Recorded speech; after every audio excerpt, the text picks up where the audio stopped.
Find out about this opportunity to travel abroad and teach the game of baseball in China? Well, it actually started out as a joke. I have two boys, 129 and 126, and both of them were baseball guys. My older son, Brian, played at Oklahoma City University, which was an NAIA school, and studied biology, wanted to be a doctor, and then decided I wanted to go the baseball route. So when he graduated, he actually went to work for the Astros in the sales department, and that was back when they were losing 100 games a season. And I told him, I said, man, if you can sell tickets to a team losing 100 games, you could sell anything. So his passion for the game really came out. So he was always down on the field. He was always trying to, get with the players, go to spring training. He met a lot of the operations guys. So he started doing a little like bird dog scouting for the Astros. And one day he called me. He's like, Dad, I think, I want to leave and start my own baseball academy. And I'm doing some training. And I had coached a lot of teams, when the kids were little, and even when they were done coaching, I was coaching 7th and 8th graders and high school kids. And I was living in Houston, moved to Dallas, and so I had to give up my teams when I moved to Dallas. So Brian started coaching the teams. When he said he was going to open up an academy, I was like, well, that's good. Go for it. You're young, you're single. If that's what you want to do, go for it. And then my younger son, he played at the University of Arkansas, which is interesting part of my story because I went to Arkansas to play college ball with dreams of playing at the university, but I ended up at Pan Am, UT Pan Am down in the Valley. So 30 years later, my younger son, I'm driving him to the University of Arkansas. So he actually kind of fulfilled a little bit of my dream being a Razorback. Yeah, that's a neat part of your story. So he got drafted 2 times by the Marlins, once in his junior year, or redshirt junior year, and then redshirt sophomore year. So he played with the Marlins a couple years. When he got done, both the boys had the academy. So every chance I got, I was driving from Dallas to Houston to help him coach on weekends. We'd take kids to U of H and playing showcases, or TCU, or all over the state. So he met a guy, Jim Parquet, who pitched for the White Sox, who started a baseball academy out in the Seattle area. And Jim got involved with this Latin America Baseball Classic, which is the largest tournament down in the Dominican. So he goes around the country and does these showcases, and then he puts together teams, the USA International team, to go down to the Dominican. So he met my son in Houston. We ran a showcase to get kids to go to the Dominican. I went down, I threw batting practice, hit, fungos, and Jim's like, you look like an Iron Mike out there throwing BP. I think there were 80 kids, and I threw BP to all 80 kids that day. And he said, we're looking for some coaches. Would you and your boys be interested in going to the Dominican, which was last summer, to help us coach this international team? And we were like, sure. So we got a free trip to go to the Dominican, and that's a whole nother story because baseball in the Dominican is a religion. I mean, those kids are playing. Yeah, they're passionate about it for sure. It's amazing how many, most of the Major League Baseball teams have dormitories and fields there. They'll take these young kids, bring them in, they'll teach them English, teach them the game, and then as they get older, look for the good ones to draft and bring over to America. So it's a big deal. So when I got back from the Dominican, the ad for D-BAT China came out, and because of my son's connection with baseball, he got a copy of it, and he sent it to me as a joke. And he said, hey, Dad, check this out. And I read it, and I was like, hey, that would be pretty cool. So I guess it was one day back in July last summer, I was having a bad day at work, 33 years in corporate America. Something probably happened that, pulled my trigger. And I said, you know what? I think it's time for a change. So I filled out the application. I had heard of D-BAT, but I wasn't that familiar with them. So, of course, went on the internet and realized that they were based in Dallas. They were literally 3 miles from my office in Dallas.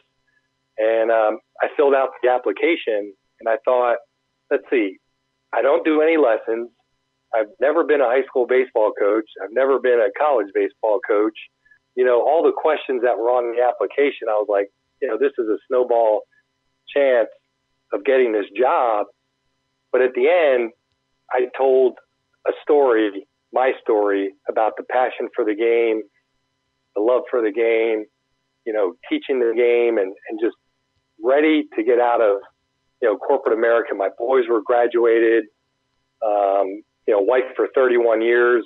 Had a long conversation with her. She's like, "You want to do what?" And I said, "What would you think, if I did this?" And she's like, if that's really what you want to do, go for it. So I'd say about a month or so went by, and I opened up an email one day, and it was from Eli, and he said, "You're one of our top candidates." And I was like, "You got to be kidding me." So I literally jumped in my car and drove 3 miles and showed up at your front door and asked for Eli. And was it Kelly, the girl at the front? She called Kelsey, back to Eli. yeah, and Kelsey, and you're referring to Kelsey. Eli Yeah. Mahan. No, Yeah. Hey, I do want to ask you: did you just show up without an appointment, or did Eli have you come in? Or No, I just showed up. Man. I'm a sales guy. Hey, for you I just listeners did a out cold there, call. hey, David, you had 99 reasons not to even apply for it. But, man, the persistence and the passion, that applies to anything you do. Well, John, it's interesting because I've listened to all your podcasts and your guests, and I got to say that there's one common element with all of them. It's the love and the passion for the game. They just love the game. And I got to tell you, I'm right there with them. First to leave at 17 to go 2,000 miles away from home to play the game, and then to basically quit a job and a career of 35 years and go 8,000 miles away to a country that I've never been to, language barriers, not really knowing what to expect. It was truly for the love and the passion of the game. Well, David, I had a chance to watch your Eli let it out of the secret vault, and we haven't shared it with anyone else, but he let me take a sneak peek at the video you sent in to apply for the job. It was about a 2.5-minute video, and man, I could tell the passion you had for the opportunity, for the game, your family.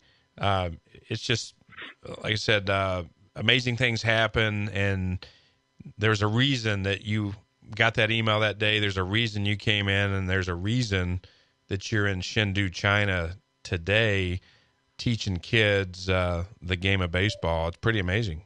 Yeah, the funny thing is, after I convinced my wife this is what I wanted to do, she called my older son, Brian, and said, "I think your dad is really serious about this China thing." And he goes, "Oh, Mom, don't worry about it. I'll call and talk to him and talk him out of it." So he called me. He goes, "Hey, Mom said you want to go to China." And I said, "Yeah, I'm really excited. I'm fired up about it." He goes, "Dad, most guys your age that go through a midlife crisis, they go buy a yellow Corvette. They buy a yellow Corvette. They don't move to Chengdu, China." Hey, David, speaking of yellow Corvettes, are there any Corvettes in China? One thing that is lacking in China are trucks. In Texas, everybody drives a pickup truck. For 15 million people and probably, 5 million cars in the city, I have not yet seen a pickup truck. Wow. Hey, David, I do want to get to that youth market in China. That it's just such a big market. What have been the top sports for the Chinese youth? Obviously, it hasn't been baseball, but what would you say the top 1 or 2 sports has been for young girls and boys in China? I would say that soccer is a big one, and of course, everybody over here plays ping pong and badminton. But just a little background, the franchise person here in China for D-BAT, they are actually a company called Genesis International Education. They're the largest education system, private education system here in Chengdu. So they have lots of sports. They have golf. They have American football now. They have basketball, soccer, drama, ballet, karate. So it's very important to the Chinese culture that the kids participate somewhat like in America, where, there's sports involved because it teaches teamwork and commitment and dedication. And they saw a need and an opportunity for baseball. They just didn't know how to do it. So that's how they searched out, D-BAT organization and said, hey, there's a market here. We just need help having somebody come over here and do it, with us and for us. So we are probably the sixth or seventh cog in their wheel from an athletic standpoint with baseball. Hey, and I guarantee you one thing, when Cade sat down with Craig and his brother Kyle and talked about opening up the first D-BAT back in 1998 and in Addison, Texas, just north of Dallas, they never thought they'd probably have two locations, much less multiple locations planned for China. Pretty cool way this thing's unfolding. Yeah, and we actually saw pictures the other day. They have another academy in China opening up in a city. It's about 5 hours southeast of Chengdu called Chengdu. And they're already got the D-BAT gear. They're already doing demos at malls and a lot of the things that we're doing here to promote the academy and to get kids to sign up. Yeah, and for you listeners out there, there's going to be more opportunities for U.S. instructors that want to go over to China. You can reach out to us at dbat.net for some additional information, because their growth over there, I think they have, 10 locations planned over the next couple of years, David, is that right? Yeah, I think by the fall they'll have 3 or 4 open. Wow.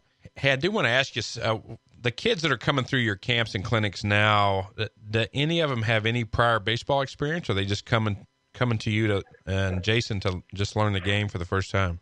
John, we've probably done instructions and camps and demos to over 250 Chinese kids. I'd say that over 50% of them have been through the age of 3 to 5. And then the next big group is probably 6 to 9. So we're really looking at a lot of the younger kids to get them started in the game. And I'd say 99.9% of them have never picked up a baseball, never watched the game. Even the parents never watched the game, don't know much about it, but they're very intrigued by the game. When they see Jason and I take swings and throw the ball and play catch and do the things we do, and then they want to do it, they're like, wow, this is really hard.